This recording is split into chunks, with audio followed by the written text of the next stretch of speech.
الحمدللہ رب العالمین والصلاة والسلام علی سید المرسلین اما بعد فاعوذ باللہ من الشیطان الرجیم بسم اللہ الرحمن الرحیم۔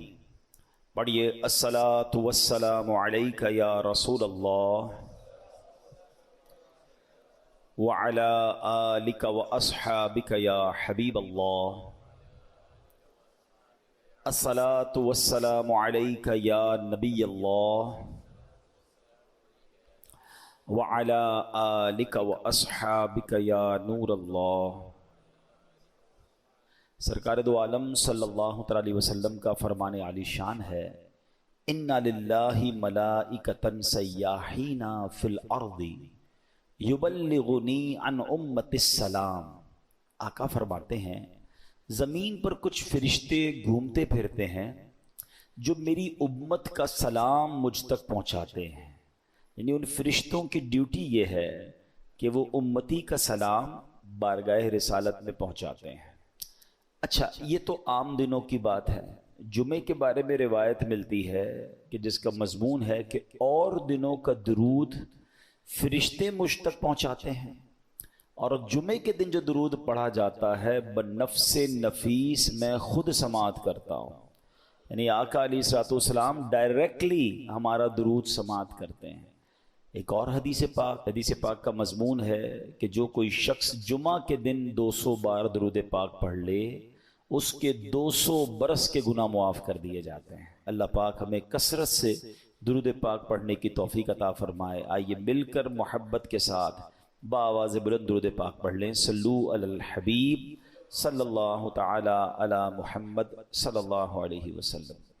قرآن مجید فرقان حمید کی پیاری باتیں، قرآن کے پیارے احکام، قرآن جو کہ ہم سب کے لیے راہ ہدایت ہے۔ ہم کوشش کرتے ہیں کہ قرآن کریم کے حوالے سے ہی کچھ بات کیا کریں، کچھ آیتوں کو سمجھا کریں اور اللہ کے پیغام کو سمجھا کریں۔ قرآن مجید ایک ایسی کتاب ہے جو ہمارے لیے راہ نجات بھی ہے، راہ ہدایت بھی ہے، گائیڈ لائن بھی ہے، اور وہ باتیں جو ہم اپنی عقل سے، اپنے یوں سمجھیے کہ جو اسباب ہیں اس سے جہاں تک رسائی نہیں ہوتی، قرآن اس سے آگے کی رہنمائی عطا فرماتا ہے۔ اب بعض اوقات قرآن کی کچھ باتیں ہیں جو اگر لوگ عقل سے چیک کرتے ہیں تو کنفیوز ہو جاتے ہیں، لیکن دیکھیں ہماری عقل محدود ہے۔ اب مثال کے طور پہ کوئی پہلی دوسری کلاس کا طالب علم ہو، اس کو آپ ڈاکٹروں کی کتاب پکڑا دیں، MBBS کی بک پکڑا دیں تو اس کو تو سمجھ نہیں آئے گی، ٹھیک ہے نا، کیونکہ اس کی عقل اس کتاب کے متعلق نہیں ہے۔ قرآن سمجھنا، اس کو بیان کرنا، یہ بڑے بڑے علماء کا کام ہے۔ تو ہمیں قرآن پاک جب بھی پڑھنا ہے اس کا ترجمہ اور اس کی تفسیر عاشقان رسول جو علماء ہیں ان کی تفسیر اور بڑے بڑے ائمہ کے اقوال سے سمجھنا ہوگا۔ عقل کے گھوڑے دوڑاتے ہیں اور قرآن کو موجودہ معاملات سے جب کمپیئر کرنے جاتے ہیں تو کچھ لوگ ٹھوکر کھا جاتے ہیں۔ جیسے مثنوی شریف میں ایک بار ایک فلسفی کہیں سے گزر رہا تھا، اس کے کانوں میں قرآن کی تلاوت کی آواز آئی اور اس نے سورہ ملک کی تلاوت سنی، اور سورہ ملک کی جب آخری آیت اس نے سنی، ہم نے کئی بار سنی ہوگی، قُلْ أَرَأَيْتُمْ إِنْ أَصْبَحَ مَاؤُكُمْ غَوْرًا فَمَنْ يَأْتِيكُمْ بِمَاءٍ مَّعِينٍ۔ کئی باری آیت سنی۔ ترجمہ کیا ہے اس کا؟ آسان ترجمہ قرآن کنز العرفان، تم فرماؤ بھلا دیکھو تو اگر صبح کو تمہارا پانی زمین میں دھس جائے تو وہ کون ہے جو تمہیں نگاہوں کے سامنے بہتا ہوا پانی لا دے؟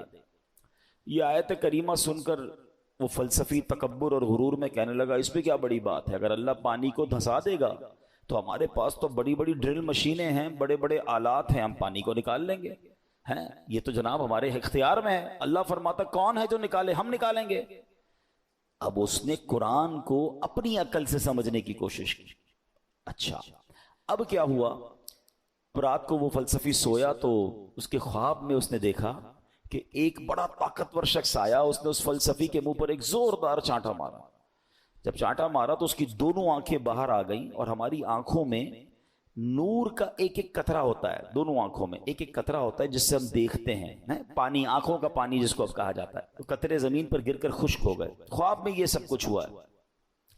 خواب میں آنے والے شخص نے کہا کہ اے بدنصیب، اگر تو واقعی کدال اور پھاوڑے اور سائنسی آلات سے زمین میں گیا ہوا پانی نکال سکتا ہے تو اپنی ان دونوں آنکھوں سے نکلے ہوئے جو قطرے ہیں اس کو پانی کو نکال کے دکھا۔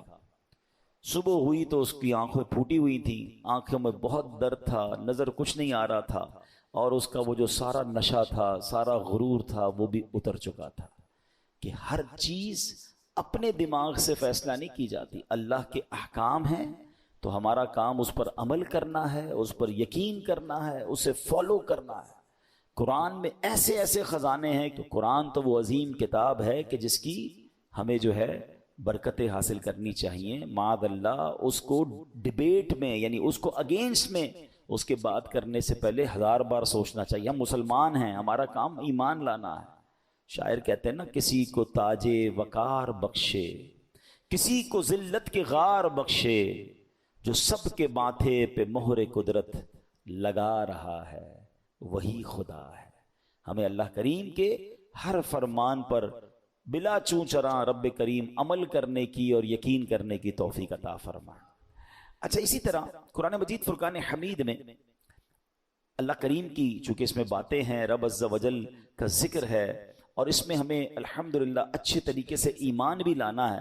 یہاں ہمیں ایک اور بات بھی سمجھنا ہوگا کہ ہمارے اسلاف نے جب قرآن کریم فرقان حمید کو پڑھا تو پڑھنے کے بعد اس کے اندر ہم نے کتنا عمل کیا؟ اول تو ہم پڑھتے نہیں ہیں، پڑھتے ہیں تو عمل نہیں کرتے۔ ہمارے بزرگان دین نے کیسا عمل کیا؟ قرآن مجید کی ایک آیت تھی، ایک بڑی کمال کی آیت ہے، اور اس آیت نے ہزاروں، میں کہوں کہ بہت سارے لوگوں کی زندگی میں زبردست انقلاب برپا کر دیا۔ صرف ایک آیت ہے۔ آیت کیا ہے؟ أَلَمْ يَأْنِ لِلَّذِينَ آمَنُوا أَن تَخْشَعَ قُلُوبُهُمْ لِذِكْرِ اللَّهِ۔ 27واں پارہ ہے، سورہ حدید ہے، آیت نمبر 16 ہے۔ اس ایک آیت میں اتنا گہرا میسج ہے۔ اس کی میننگ کیا ہے؟ معنی یہ ہے، کیا وقت نہیں آیا ان لوگوں کے لیے جو ایمان لائے کہ جھک جائیں ان کے دل اللہ کی یاد کے لیے؟ یعنی جھنجھوڑا گیا ہے، بھی وقت نہیں آیا کہ توبہ کرو اور اللہ کی طرف جھک جاؤ؟ اب دیکھیں، جس کے دل پہ اثر ہونا ہوتا ہے کیسا ہوتا ہے، جو پاکیزہ دل اللہ پاک جن کے دلوں پر قرآن کا اثر ڈالتا ہے کیسا ہوتا ہے، کہ حضرت فضیل بن عیاض رحمت اللہ تعالی علیہ، یہ بہت بڑے اللہ کے ولی گزرے ہیں، مگر شاید بہت کم لوگوں کو پتا ہوگا کہ توبہ سے پہلے یہ بہت بڑے ڈاکو تھے، اور اتنے خطرناک ڈاکو تھے کہ محلے والے، علاقے والے، شہر والے ان سے ڈرا کرتے تھے۔ آپ نے قرآن مجید کی ایک آیت پر عمل کیا۔ ہوا کیا کہ ایک بار آپ قافلے کے ساتھ کہیں جا رہے تھے، قافلے میں ایک شخص جو تھا تلاوت قرآن کر رہا تھا، اور اس نے یہ آیت پڑھ دی۔ آیت کیا ہے؟ أَلَمْ يَأْنِ لِلَّذِينَ آمَنُوا أَن تَخْشَعَ قُلُوبُهُمْ لِذِكْرِ اللَّهِ۔ کیا وقت نہیں آیا ان لوگوں کے لیے جو ایمان لائے کہ جھک جائیں ان کے دل اللہ کی یاد کے لیے؟ اب جب یہ آیت آپ نے سنی نا، حضرت فضیل بن عیاض کے دل پر ایسا اثر ہوا، اتنا روئے، اتنا روئے، اور کہتے ہیں یا اللہ وہ وقت آ گیا ہے کہ ہم تیری راہ میں چل پڑیں۔ آپ رحمت اللہ تعالی علیہ زاروں کے تار رونے لگے، اس کے تقاضے پورے کیے، لوگوں کا لوٹا ہوا مال واپس کیا، اور اپنے سارے جو ڈاکوؤں کا گروپ تھا کہہ دیا کہ میں نے توبہ کر لی ہے، اب میں اللہ کی نافرمانی نہیں کروں گا۔ ڈاکوؤں کے قافلے والوں نے کہا کہ سردار، اب ڈکیتی میں بھی ہمارے سردار تھے، اب توبہ کر لی تو اس میں بھی آپ ہمارے سردار ہیں۔ پورے قافلے نے توبہ کی، اللہ کی یاد میں لگ گئے، علم دین سیکھا، عبادت و ریاضت میں مصروف ہوئے۔ اللہ اکبر۔ پھر اللہ نے آپ کو ولایت کا ایسا مقام عطا کیا کہ ایک مرتبہ منا میں ایک پہاڑ پر موجود تھے، آپ نے فرمایا اگر کوئی ولی اللہ اس پہاڑ کو حکم دے کہ ایک پہاڑ لمبا ہو جا تو فوراً لمبا ہو جائے گا۔ بس اتنا کہنے کی دیر تھی کہ پہاڑ نے لمبا ہونا شروع کر دیا۔ آپ نے فرمایا پہاڑ رک جا، میں نے تجھے حکم نہیں دیا ہے۔ یہ سنتے ہی وہ ٹھہر گیا۔ تو اللہ والے جو ہوتے ہیں، اب یہاں جو اصل ہمیں بات سیکھنی ہے کہ توبہ کرنے سے اللہ کیسا مرتبہ عطا فرماتا ہے۔ ڈاکو ہو اللہ اسے اپنا ولی بنا لیتا ہے، بس سچے دل سے توبہ کرنا ہے اور قرآن کے نور کو دل میں داخل کرنا ہے۔ ایسی بہت ساری قرآن میں آیتیں ہیں، اگر بندہ دل سے پڑھے تو وہ ڈائریکٹ دل پر اثر کرتی ہیں، امپیکٹ کریٹ کرتی ہیں۔ آپ قرآن کا امپیکٹ دیکھیں نا، کبھی کبھی ایسا ہوتا ہے کہ بہت اچھا قاری تلاوت کرنے والا ہو یا امام صاحب بڑی اچھی تلاوت کر رہے ہوں، ہمیں سمجھ نہیں آتا مگر آنکھوں سے آنسو جاری ہو جاتے ہیں، دل پر ایک کیفیت طاری ہو جاتی ہے، کیسے؟ بات تو سمجھ نہیں آ رہی ہے۔ یہ وہ قرآن کا نور ہے، یہ وہ قرآن کی برکت ہے جو آپ اپنے دل میں محسوس کرتے ہیں۔ اللہ کرے کہ میں اور آپ سمجھ کر قرآن پڑھنے والے بنیں اور قرآن کی برکتیں حاصل کریں۔ صحابہ کرام کس طرح عمل کرتے تھے؟ قرآن کی آیت پڑھتے تھے اور نیکی پر عمل کر لیتے تھے۔ بخاری شریف کی ایک حدیث ہے، حضرت ابو طلحہ انصاری رضی اللہ تعالیٰ عنہ بڑے مالدار صحابی تھے، انہیں اپنے مال میں بے روحا، یہ بڑا پیارا ایک آپ کا کنواں تھا، باغ بھی تھا، وہ باغ بڑا پسند تھا آپ کو، تو بے روحا نامی باغ انہیں بڑا پسند تھا، تو قرآن کی آیت نازل ہوئی، لن تنالوا البر حتى تنفقوا مما تحبون، یہ چوتھے پارے کی پہلی آیت ہے۔ اب دیکھیں اس ایک آیت میں میسج کتنا ہے، 6600 سے زیادہ آیتوں میں کیا کیا خزانے ہوں گے۔ میں نے آپ کو ابھی ایک آیت سنائی جس نے حضرت فضیل بن عیاض کو بدل دیا، ابھی ایک آیت سنائیے چوتھے پارے کی پہلی آیت۔ ترجمہ کیا ہے اس کا؟ تم ہرگز بھلائی کو نہیں پا سکو گے جب تک راہ خدا میں اپنی پیاری چیز خرچ نہ کرو۔ کیا شاندار میسج ہے، اگر بھلائی چاہیے تو اللہ کی راہ میں بیسٹ خرچ کرنا ہے، گھٹیا نہیں۔ اچھا انہوں نے پڑھی یہ آیت، ابھی نازل ہوئی، ابھی پڑھی، فوراً نبی پاک کی بارگاہ میں حاضر ہوئے، کہتے حضور بے روحا جو ہے نا باغ مجھے بڑا پسند ہے، اللہ نے فرمایا ہے بھلائی جب ملے گی جب بہترین چیز خرچ کرو گے، حضور میں اپنا یہ پورا باغ ہی راہ خدا میں خرچ کرتا ہوں، صدقہ کرتا ہوں۔ ادھر آیت پڑھی، ادھر عمل شروع۔ ہم نہ جانے کتنے بیان سنتے ہیں، کتنی آیتیں پڑھتے ہیں، کتنا قرآن پڑھتے ہیں، عمل کدھر ہے؟ تو یہ وہ لوگ تھے جو قرآن پڑھتے تھے اور فوراً اس پر عمل کرنا شروع کرتے تھے، اور پھر اللہ نے ان کو کیسا مرتبہ عطا فرمایا۔ اے میرے پیارے اسلامی بھائیوں، قرآن سے محبت کیجئے، قرآن سے دوستی کیجئے۔ حدیث پاک میں آتا ہے جس کا مضمون ہے وہ دل ویران ہے جس میں کچھ قرآن نہیں ہے۔ ہم چیک کریں ہمارے سینوں میں کتنا قرآن ہے۔ میں آج آپ کو ایک ایسی روایت سنانے جا رہا ہوں کہ جب بھی پڑھتے ہیں نا یا اس کو سنتے ہیں، کہتے ہیں نا وہ رونگٹے کھڑے ہو جاتے ہیں۔ یہ تورات شریف میں روایت ہے کہ اللہ پاک ارشاد فرماتا ہے، اے میرے بندے کیا تجھے مجھ سے حیا نہیں آتی کہ تو راستے میں چل رہا ہوتا ہے، تیرے پاس اپنے کسی بھائی کا خط آتا ہے تو راستے سے ہٹ جاتا ہے، بیٹھ کر اس کے ایک ایک حرف کو غور سے پڑھتا، یہاں تک کہ اس کا کوئی لفظ نہیں چھوڑتا، جبکہ میری کتاب میں نے تیری طرف نازل کی، دیکھ اس میں تیرے لیے کتنی تفصیل ہے، میں نے کتنی بار تجھے سمجھایا تاکہ تو اس پہ غور کرے، پھر بھی تو اس سے منہ پھیرتا ہے۔ کیا میرا مرتبہ تیرے نزدیک تیرے بھائیوں سے بھی کم ہے؟ اب آج کے دور میں ذرا سمجھیے گا، ہم کہیں جائے بلکہ نماز پڑھ رہے ہو، ابھی مسجد میں ہمارے موبائل پر میسج آیا، میسج آنے کی ٹیون آئے، بیل بجے، واٹس ایپ آیا ہے، پتہ چل گیا ہے، اب دل میں خیال آنا شروع ہوگا، پتہ نہیں کس کا ہوگا، کیا لکھا ہوگا، کیا پیغام ہوگا، جلدی سے موبائل نکالو، چیک کرو، مس نہ ہو جائے، کال آئی ہے فوراً دیکھیں گے کس کی آئی ہے، غور کیجئے۔ اللہ فرما رہا ہے کتنی حقیقت بات ہے کہ ہم مسجد میں، نماز میں، سفر میں، ٹریول میں میسج آئے چھوڑتے نہیں۔ یہی تو بات تورات میں فرمائی نا کہ تیرے بھائی کا تیرے پاس خط آیا، پیغام آیا تو اس راستے سے رک جاتا ہے، ایک ایک حرف بغور پڑتا ہے، اور میں نے جو تجھ پر کتاب نازل کی تیرے پاس اس کے لیے ٹائم نہیں ہے۔ کتنی ہدایت کی باتیں ہیں، کتنا تجھے اس میں سمجھایا ہے، کتنا تجھے بتایا ہے۔ پھر اگلا جملہ جو آخری جملہ ہے نا وہ ہلا دیتا ہے کہ رب فرماتا ہے کہ میرا مرتبہ تیرے نزدیک تیرے بھائیوں سے بھی کم ہے، ہماری فیملی سے بھی کم ہمارے پاس اللہ کا مرتبہ ہو گیا۔ معاذ اللہ، فیملی کا میسج مس نہیں کرتے، باس کا میسج مس نہیں کرتے، دوستوں کا میسج مس نہیں کرتے، رات کو آدھی رات کو اٹھ کر بھی موبائل چیک کرتے ہیں۔ قرآن بھی تو میسج ہے نا، اور اللہ کا میسج ہے، راہ نجات ہے، راہ ہدایت ہے، کتنے خزانے ہیں ہمارے لیے۔ اچھا میں اور آپ واٹس ایپ پڑھیں، ہر واٹس ایپ پڑھنے کا تو ثواب نہیں نا، قرآن جتنا پڑھے ثواب ہے، ہر لفظ پر ثواب ہے، اور برکتیں کیسی ہیں، اللہ اکبر اللہ اکبر۔ ایک صحابی ہے حضرت ثابت بن قیس، ان کا گھر جو ہے رات کے وقت ان کا گھر ایسے چمکتا تھا جیسے روشن چراغ چمکتا ہے، اس زمانے میں تو بجلی کا انتظام نہیں تھا، تو لوگوں نے نبی پاک سے تذکرہ کیا کہ حضور ثابت بن قیس کا گھر پورے محلے میں چمکتا رہتا ہے چراغ کی طرح۔ تو نبی پاک نے پتہ کیا فرمایا، ثابت بن قیس ضرور رات کو سورہ بقرہ کی تلاوت کرتے ہوں گے۔ صحابہ نے آ کے پوچھا کیا ایسا ہی ہے؟ کہتے ہاں میں روز رات کو سورہ بقرہ کی تلاوت کرتا ہوں۔ یعنی اب غور کریں کہ قرآن پڑھنے پر ثواب، برکتوں کا نزول، فرشتوں کا نزول، ہدایت الگ مل رہی ہے, گائیڈنس الگ مل رہی ہے, but we have no time to read Quran and have no time to understand Quran. لیکن جو میسیجز آ رہے ہیں, جو ای میلز آ رہی ہیں, جو واٹس ایپ آ رہے ہیں, سب پڑھ رہے ہیں, سب دیکھ رہے ہیں, مس نہ ہو جائے. کتنی بڑی بات ہے کہ اللہ کے پیغام کے لیے وقت نہیں ہے. ہم مسلمان ہیں, ہم کیا یہ جواب دے سکیں گے قیامت کے دن کہ اللہ بڑا بیزی تھا, ٹائم نہیں تھا, بیزی لائف تھی, فیملی لائف تھی؟ نہیں میرے پیارے اسلامی بھائی, اس کو محسوس کیجئے. اب میں ایک اور لاجک کے ذریعے سمجھاتا ہوں, پھر میں قرآن کی اس آیت کی طرف آؤں گا جو آج میرا ٹاپک ہے. اللہ کرے کہ قرآن سے محبت کسی طرح بڑھ جائے اور ہم روز قرآن پڑھنے والے بنے. آپ میں سے بہت سارے مجھے ایسے چہرے نظر آ رہے ہیں کہ جو بزنس مین بھی ہیں, اپنے اپنے کاروبار میں باس کی حیثیت رکھتے ہیں, یا مینیجر ہیں, یا ایچ او ڈی ہیں.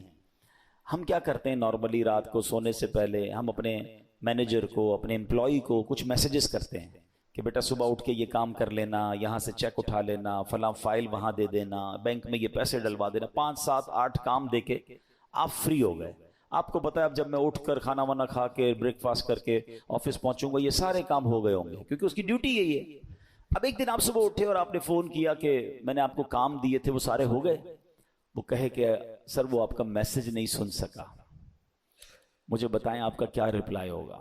اور اگر بڑے اہم کام, بڑے امپورٹنٹ کام آپ نے دیے ہوں اور وہ آپ کو یہ جواب دے دے کہ ٹائم گزر گیا بینک کا, وہ جو فیس جمع کروانے کا ٹائم تھا وہ ختم ہو گیا ہے, آج چالان جمع کرانے کی آخری ڈیٹ تھی وہ ختم ہو گئی, اور بندہ آپ کو جواب یہ دے میں نے سنا ہی نہیں آپ کا پیغام. بتائیں آپ کا کیا جواب ہوگا؟ آپ کتنا ناراض ہوں گے کہ تمہاری ڈیوٹی تھی, تمہاری تو جاب ہی یہی تھی کہ میرا میسج سنتے. تمہیں پتہ ہے کتنا نقصان ہو گیا, کتنا شاؤٹ کریں گے آپ, کتنا ناراض ہوں گے. آپ کا کوئی میسج نہ سنے آپ کو برا لگتا ہے. مجھے 40 سال ہو گئے, کسی کو 50 سال ہو گئے, کسی کو 30 سال ہو گئے اس دنیا میں آئے ہوئے, سب کے گھر میں قرآن ہے, سب کے گھر میں اللہ کا میسج آیا ہوا ہے. کیا آپ نے پڑھ لیا ہے؟ آپ نے سن لیا ہے؟ آپ نے سمجھ لیا ہے؟ سوچیں, اللہ کی بارگاہ میں اگر اللہ ناراض ہو گیا تو ہم کدھر جائیں گے؟ نہ کریں ایسا. یا تو ایسا ہوتا نا کسی بھی چیز کا ٹائم نہیں ہے, سب چیزوں کا ٹائم ہے. سوشل میڈیا کا ٹائم ہے, فیملی کے لیے ٹائم ہے, کھانے پینے کا ٹائم ہے, نوکری کا ٹائم ہے, گھومنے پھرنے کا ٹائم ہے, دوستوں میں جانے کا ٹائم ہے. اب تو جم ٹائم نیا آ گیا ہے جناب, جم ٹائم ہے, واکنگ ٹائم ہے, سب ٹائم ہے آپ کے پاس. افسوس یہ ہے کہ قرآن ٹائم نہیں ہے. سوچئے, یہ قرآن سے دوری اچھی نہیں ہے. آپ کو پتا ہے جب میں اور آپ قبر میں جائیں گے نا, سارے سافٹ ویئر آف لائن ہو جائیں گے. جتنے سافٹ ویئر ہم کھولتے ہیں نا, قرآن قبر میں بھی آن لائن ہوگا. حدیث پاک میں آتا ہے سورہ ملک جو روزانہ رات کو تلاوت کر لے, یہ 30 آیتوں والی سورت وہ ہے جو قبر میں آ کر عذاب سے بچائے گی. مگر اس کا بھی ٹائم 6-7 منٹ لگتے ہیں سورہ ملک پڑھنے میں, لیکن اس کا بھی ٹائم نہیں ہے. اچھا اگر میں قرآن نہیں پڑھ رہا, اب آپ اس کا امپیکٹ سوچئے گا, اگر ہم قرآن سے دور ہو گئے تو ہمارے بچوں کا کیا حال ہوگا؟ آہستہ آہستہ یہ نسلیں تو دور ہوتی چلی جائیں گی نا. اگر میرے بچے قرآن پڑھنے والے نہیں ہوں گے تو اینڈ آف دا ڈے مجھے ایصال ثواب کیا کریں گے؟ کیا سوشل میڈیا کھول کر ایصال ثواب کریں گے, یا قرآن پڑھ کر میری قبر پر آ کر فاتحہ پڑھیں گے ایصال ثواب کریں گے؟ سوچئے, اپنے گھر میں یہ ماحول بنائیے, میں بھی قرآن پڑھوں, میری فیملی بھی قرآن پڑھے, انہیں نظر آئے کہ گھر میں قرآن کی تلاوت ہوتی ہے, پھر قرآن انڈرسٹینڈ کریں. اب تو بڑا آسان ہو گیا ہے, اب تو اردو زبان میں ترجمے موجود ہیں, ٹرانسلیشنز ہیں. ماشاءاللہ دعوت اسلامی نے تو قرآن کو اتنا آسان کر دیا ہمارے لیے کہ ترجمہ قرآن اور پھر تفسیر قرآن صراط الجنان, یہ اتنی کمال کی قرآن پاک کی تفسیر ہے, ڈیٹیل تفسیر آسان اردو میں. پھر اس کی اپلیکیشن بھی بنا دی ہے, آپ سرچ بھی کر سکتے ہیں کوئی ٹاپک, کوئی آیت, کوئی موضوع, اور آپ کو اس کے تحت قرآن پاک کی تفسیر مل جائے گی. اپنے موبائل میں ڈاؤن لوڈ کر لیں, فری آف چارج ہے. اتنا کچھ کر دیا. پھر تفسیر قرآن صراط الجنان کو آڈیو ریکارڈ بھی کر دیا کہ اگر کوئی بندہ چاہتا ہے کہ میں جناب صرف سنتا جاؤں, میرے پاس ٹائم نہیں ہے پڑھنے کا, نگاہوں کا مسئلہ ہو جاتا ہے, بعض لوگوں کو پڑھنے میں تکلیف ہوتی ہے, تو اب روز کا آدھا گھنٹہ, 20 منٹ, 15 منٹ تفسیر قرآن سن لے اسی اپلیکیشن سے, آڈیو سن لیں, تو انشاءاللہ آپ انڈرسٹینڈ کریں گے. اور یہ وہ پیغام ہیں جو ہمیں انشاءاللہ بہت کچھ سکھائیں گے. تو آج میں قرآن پاک کی ایک ایسی آیت, الحمدللہ ہم یہ بھی کوشش کرتے ہیں کہ جس میں ہم قرآن پاک کی ان آیتوں کا ذکر کریں کہ جس میں اللہ نے براہ راست مومنوں سے بات کی ہے. اے ایمان والو کہہ کر, او یو بلیورز, یا ایھا الذین آمنو. یاد رکھیے گا ویسے تو مور دین 6000 آیات ہیں قرآن میں, مگر 89 آیتیں وہ ہیں جس میں ڈائریکٹلی مجھ سے اور آپ سے اللہ نے بات کی ہے. پیارے بھائیوں کم از کم وہ 89 آیتیں تو پڑھ لیں کہ اللہ نے مجھے کہا کیا ہے، حکم کیا دیا ہے، آرڈر کیا دیا ہے. اب انہی میں سے ایک آیت آج میں تلاوت کر رہا ہوں. یہ پارہ نمبر 4 ہے، سورہ آل عمران ہے، اور آیت نمبر 200. اللہ ارشاد فرماتا ہے یا ایھا الذین آمنوا اصبروا وصابروا ورابطوا واتقوا اللہ لعلکم تفلحون. ترجمہ قرآن، اے ایمان والو صبر کرو اور صبر میں دشمنوں سے آگے رہو، اور اسلامی سرحد کی نگہبانی کرو، اور اللہ سے ڈرتے رہو اس امید پر کہ تم کامیاب ہو جاؤ. اس میں 2-3 بڑے پیارے میسج ہیں. اس آیت میں ارشاد فرمایا اے ایمان والو نیکیاں کرنے، گناہوں سے بچنے کی مشقت، دنیاوی مصیبتوں اور آفتوں پر صبر کرو، اور جنگ کی سختیوں کے موقع پر صبر کرنے میں کفار پر غالب رہو. صبر و استقامت میں ان سے کمتر ثابت نہ ہونا، اور اسلامی سرحد پر اپنے جسموں اور گھوڑوں کو کفار سے جہاد کے لیے تیار رکھو. اللہ تعالیٰ کی اطاعت پر کمر بستہ رہو، اور تمام احوال میں اللہ تعالیٰ سے ڈرتے رہو، اور اس امید پر کہ تم جہنم سے نجات پا کر جنت حاصل کرنے میں کامیاب ہو جاؤ. اب یہاں میرے پیارے اسلام میں کچھ الفاظ کے ذرا تفصیل سے معنی. صبر اور مصابرہ کا معنی. صبر کا معنی ہے نفس کو اس چیز سے روکنا جو شریعت اور عقل کے تقاضوں کے مطابق نہ ہو، اور مصابرہ کا معنی ہے دوسروں کی ایذا رسانیوں پر، کوئی تکلیف پہنچائے تو اس پر صبر کرنا. یاد رہے صبر کی 3 قسمیں ہیں. نیکیوں میں صبر، جیسے بعض اوقات انسان نیکی کرتا ہے تو اس کو تکلیف ہوتی ہے، مشکل ہو رہی ہوتی ہے، فجر کے لیے اٹھنا ہے، نیکی کی دعوت دے رہا ہے تو کوئی مخالفت کر رہا ہوتا ہے، دین کا کام کر رہا ہوتا ہے تو رکاوٹیں آ رہی ہوتی ہیں. تو نیکی کرنے میں جو تکلیف ہو اس پر صبر کرنا، یہ ایک صبر کی قسم ہے. دوسرا ممنوعات سے بچنے کی مشقت پر صبر، جیسے گناہ کرنے کو جی چاہ رہا ہے، گناہ کرنا آسان ہو گیا ہے، موقع مل رہا ہے، اور انسان اب کوئی روکنے والا بھی نہیں ہے، اب وہ صبر کر رہا ہے، اب وہ اپنے آپ کو روک رہا ہے. مال آگے آ رہا ہے، حرام روزی نظر آ رہی ہے، چانس مل رہا ہے، چوری کرنے کا چانس مل رہا ہے، دھوکہ دینے کا چانس مل رہا ہے، ایک ڈیل آئی ہے جناب جس میں بڑے پیسے ہیں، تھوڑا سا گڑبڑ کرنی ہے، یہ صبر کرنا ہے. یہ صبر اللہ کو بڑا پسند ہے. ہاں، اس پر صبر کرنا یہ بھی صبر کی قسم ہے. اور آپ نے قرآن کی وہ آیت یاد رکھنی ہے کہ ان اللہ مع الصابرین، اللہ صبر کرنے والوں کے ساتھ. ہم لوگ بعض اوقات سمجھتے ہیں کہ جو مار پڑتی ہے، جھگڑا ہوتا ہے، بیماری ہو جاتی ہے، اسی پر صبر. یقیناً یہ بھی صبر کی ایک قسم ہے. تیسری قسم بھی یہی ہے کہ دنیا کی مصیبتوں اور آفتوں پر صبر کرنا.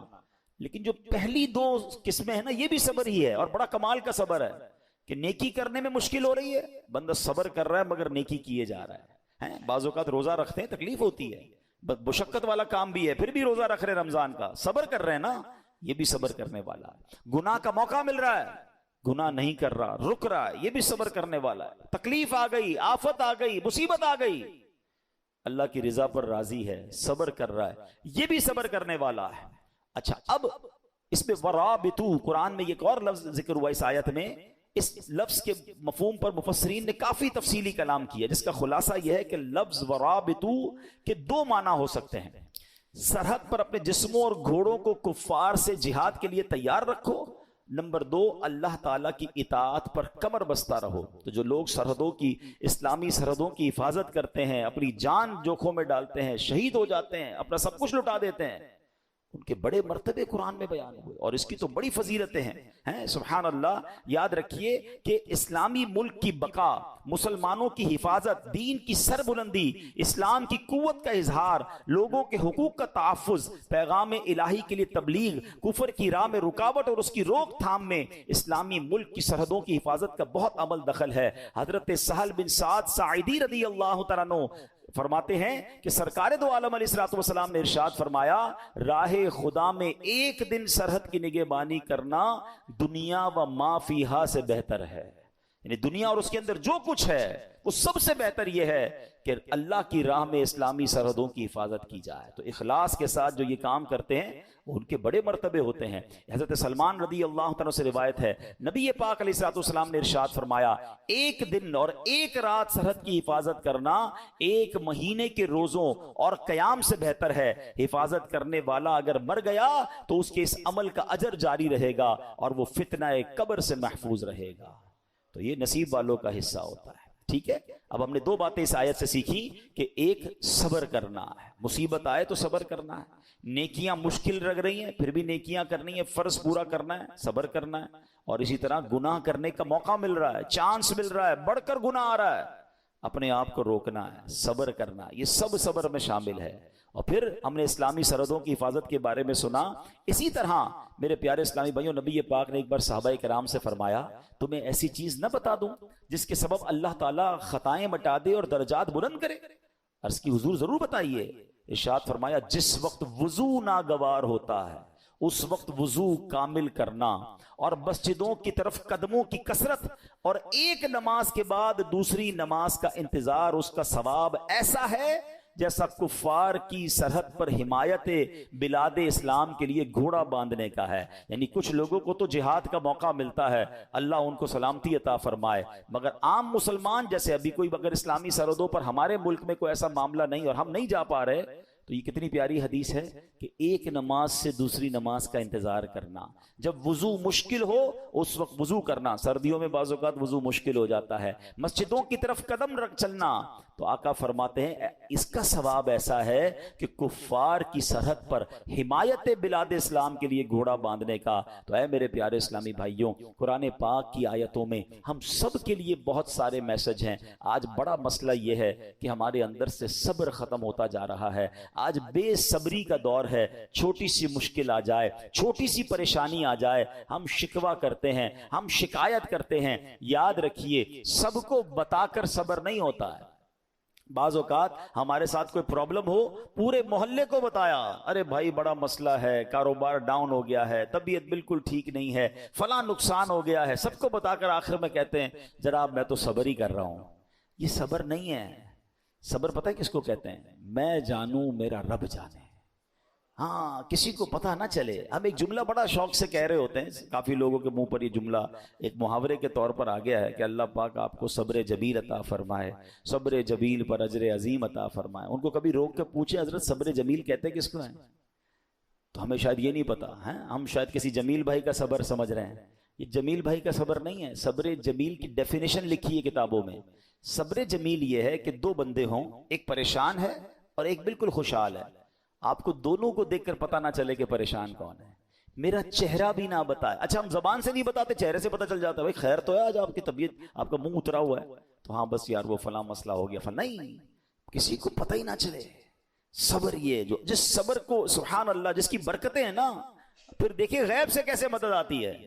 وہ نعت کا شعر سنا ہوگا نا، کسی کا احسان کیوں اٹھائیں، کسی کو حالات کیوں بتائیں، تمہیں سے مانگیں گے تم ہی دو گے، تمہارے در سے ہی لو لگی۔ اچھا مجھے ایک بات بتائیں، میں اپنی بیماری کسی کو بتا دوں، کیا وہ علاج کر دے گا؟ میرا نقصان ہو گیا کاروبار میں، اس کو بتاؤں گا کیا پیسے دے دے گا؟ ملنا کچھ نہیں ہے، صبر کا ثواب جا رہا ہے۔ تو اللہ کرے کہ یہ بات سمجھ آ جائے کہ ہم پراپر صبر کرنے والے بنے۔ ہے بات بڑی گہری لیکن عقل مند لوگ پک کر لیں گے۔ حضرت رابعہ بصریہ رضی اللہ تعالیٰ عنہ نے، بڑی ولیہ تھیں، بڑی کمال کی خاتون تھیں، ان کے قریب سے ایک شخص گزرا، اس کے سر پر پٹی بندھی ہوئی تھی۔ تو حضرت رابعہ بصریہ نے پوچھا کیوں پٹی باندھی ہے؟ کہتے ہیں سر میں درد ہے، بیمار ہوں اس لیے پٹی باندھی ہے۔ آپ نے پتہ کیا کہا؟ کیا کبھی صحت کی پٹی بھی باندھی تھی؟ اب یہ بات بڑی گہری ہے۔ یعنی ان کا کہنا یہ تھا کہ رب نے تمہیں اتنے دن تک صحت مند رکھا، کسی کو نہیں بتایا، آج تھوڑے دن کے لیے بیماری ہوئی تو پٹی باندھ کے سب کو بتا رہے ہو کہ اللہ نے بیمار کیا ہے۔ یہ بات سمجھنی ہے کہ ہماری پرابلم ہماری ہے، میرا رب، اگر رب راضی ہے میری پرابلم پر تو میں بھی راضی ہوں نا۔ کیونکہ آپ حدیثیں تو پڑھیں کہ نبی پاک علیہ الصلوۃ والسلام کی حدیث پاک ہے جس کا مضمون ہے کہ اللہ پاک جس بندے سے محبت کا ارادہ فرماتا اس پر آزمائشوں کی بارش بھیج دیتا ہے۔ اب بڑی اہم بات ہے کہ محبت بھی ہو رہی ہے اور آزمائشیں بھی آ رہی ہیں۔ حدیث کا اگلا حصہ اس کو کلیریفائی کرتا ہے کہ حدیث پاک کا مضمون ہے کہ رب کی رضا یہ ہے کہ میرے بندے سے دنیا میں جو خطائیں ہو گئی ہیں میں آزمائشیں بھیجوں، یہ صبر کرے، اس کے گناہ معاف ہو جائیں، اب میرے پاس آئے تو گناہوں سے پاک ہو کر آئے، میں اسے اپنی جنت میں داخل کر دوں۔